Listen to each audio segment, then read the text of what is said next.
Greetings, Doom fans, and welcome to another edition of the Frostbite Falls Daily Rant, here on the Doomstead Diner. It's Christmas Eve of 2014, here on the last great frontier, as I begin scripting this rant, the 100th anniversary date of the Christmas Truce of 1914, when by historical accounts, Germans and British soldiers on either side of no man's land, freezing in the trenches, spontaneously started singing Christmas carols. And then everybody walked out of the trenches without their weapons, hugged, shared brandy and pictures of girlfriends, etc. Then, the next day, they went right back to shooting at, gassing, and killing each other. Back in the day, numerous newspaper articles came out about this spontaneous and, shall we say, miraculous outpouring of Christmas brotherhood between soldier grunts on either side of the line, who in this case were all Christians of one denomination or another, and in ensuing years songs were written about it, movies made depicting the event, etc. Based on what we now know, however, about how propaganda is used, how the elite control the media, and all the rest, is it really credible that this was an entirely spontaneous event, or perhaps just another means to psychologically condition people that they inevitably have to play their assigned roles as soldiers, follow orders, and go out and kill the other poor dumb bastard for king and country? According to the legend, one young Kraut soldier with a fabulous voice started the caroling festivities. How easy would it have been to plant such a singing soldier in the trench that Christmas Eve to get this underway here? Who was that first singing Kraut with the fabulous voice anyhow? Was he ever identified? So far, I haven't come up with an identification of said golden throat. So then, more Krauts start singing, and the Brits start singing too. They walk across no man's land, unarmed, and share brandy, smokes, pics, and letters from Heidi and Harriet back home. Obviously, their officers gave them permission to make this trek on both sides. This smells suspicious to me. If it was for real, realizing they were all just fucked grunts, why not pull the same stunt the next night, and the one after that too? Just stop shooting until the generals figure out what to do with lines of soldiers in trenches who won't shoot. Reality is, of course, if you are a grunt soldier in the trench and won't shoot, you'll be court-martialed if you are lucky, but possibly shot on the spot by the officer in charge if you don't follow his orders. If you really want to stick your neck out, you'll turn fire and shoot the officer before he shoots you, which again ends up getting you court-martialed and dropped in front of a firing squad. For Christmas of 1914, though, the officers on both sides let all the grunts go out and party. And there was brandy around too for this party. How much brandy do you think was normally on hand for grunts to drink in the trenches on Christmas Eve?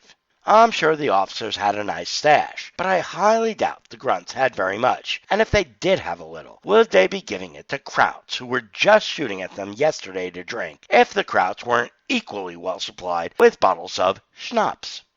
Now, I could be wrong, of course, but to me this whole legend just stinks to high heaven, and I don't buy it as anything other than early 20th century psyops.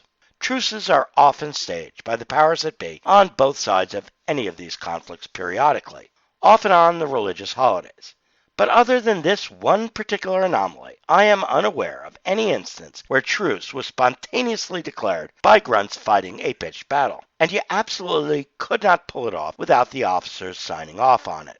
Said officers would not sign off on it unless they had orders from the upper echelon to let it proceed. The fact it got plastered all over the front pages of the newspapers of the day also stinks of propaganda.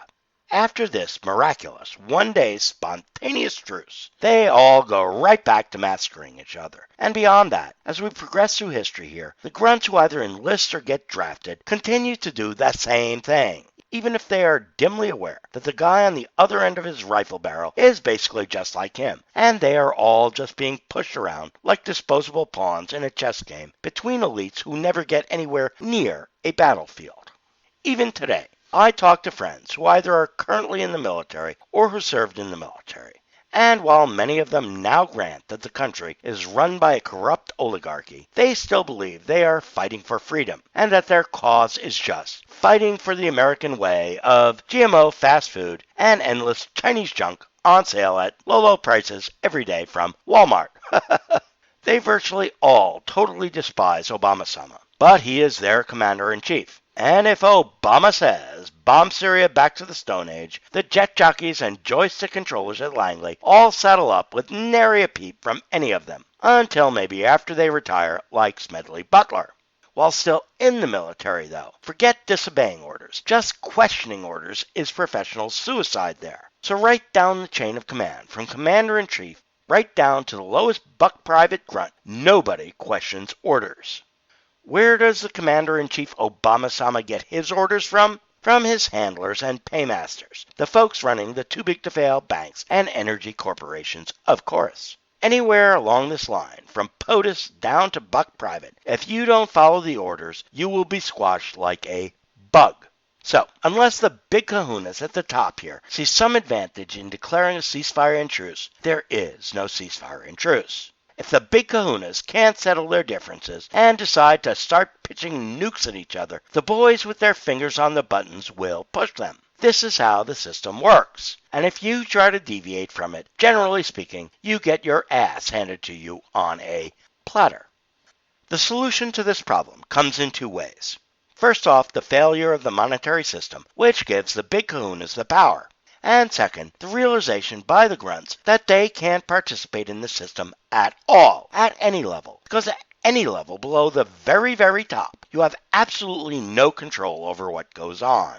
As we move along here in the spin down, even the topmost of Illuminati no longer have control of it. They just react and spin control. They don't determine what happens next on the grand scale. They have control over sending up false flags and redistributing paper wealth to themselves, but they have no control over the events that force the false flags, and no control over what occurs when the paper wealth goes up in smoke in the greatest bonfire of paper wealth in all of recorded history. The conflagration is underway as we speak, in the Forex market primarily, also in the energy market. The big players are exercising what muscle they still got, and the weaker ones will be thrown under the bus first. In the end, though, everyone is going under the bus, and the structure and chain of command that exists now in the military will collapse with everything else. One can only hope it collapses before some grunts get orders to push the nuke buttons. Time will tell on that one. And that's all the doom. This time until next time, here on the Doomstead Diner.